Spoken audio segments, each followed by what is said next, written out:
Long time no see. Long time no see. Long time no see. Long, long, long,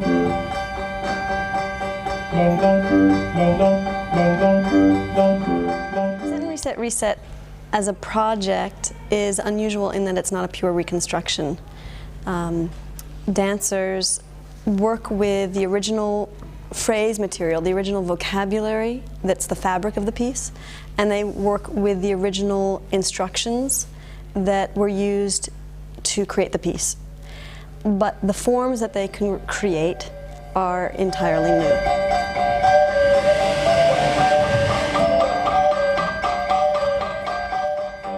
Trisha gave 5 basic instructions. Line up, play with visibility and invisibility, travel the edge of the space, act on instinct, and keep it simple. So the first part of the process is that the dancers spend, I guess we spent a week learning phrase material, what's called the basic phrase material, which is actually a very, very quick and condensed process.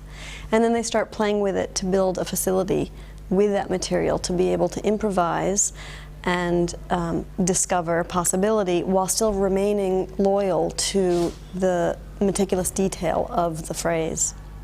And then we follow the structure of the piece, very much like a recipe.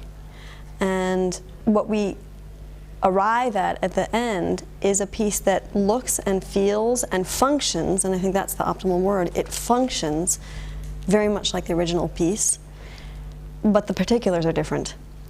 So one thing that has been a wonderful discovery for me in the years that I've been working with this material is how there are logics that are embedded in the vocabulary that gave birth to the structure of the original choreography, and therefore working with the material as fabric and coming to understand those logics, similar forms emerge even though there's no attempt to replicate what has been in the past.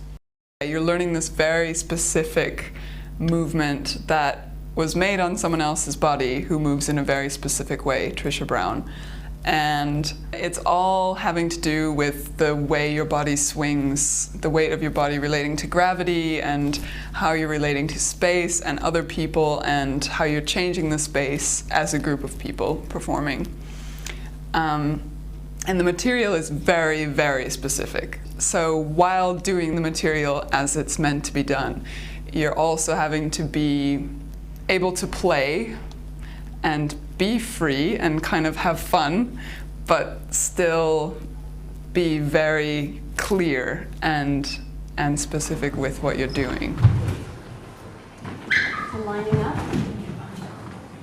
sensing each other's weight.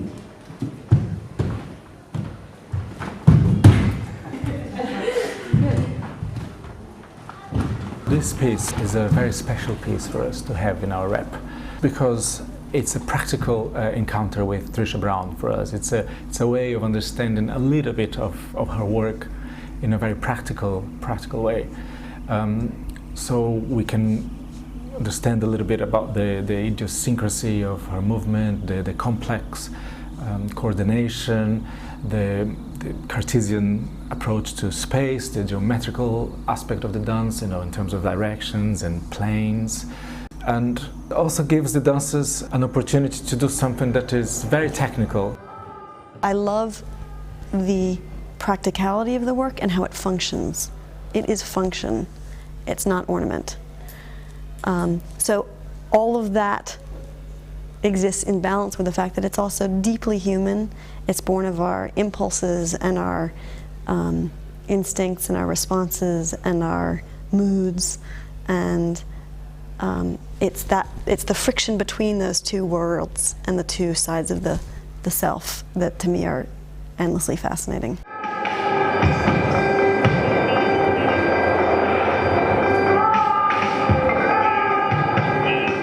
This particular process is about stripping back what you perhaps know and going back to basics of what is weight. It's about going back to the core of how the body moves, why the body moves, as opposed to decoration and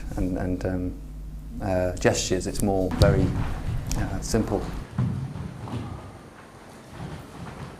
One of the things that's becoming clear is kind of less is more, especially with this piece, because there's different people doing different movements at the same time, all like visually kind of on top of each other in a line, playing off of each other's, you know, lining up, different angles.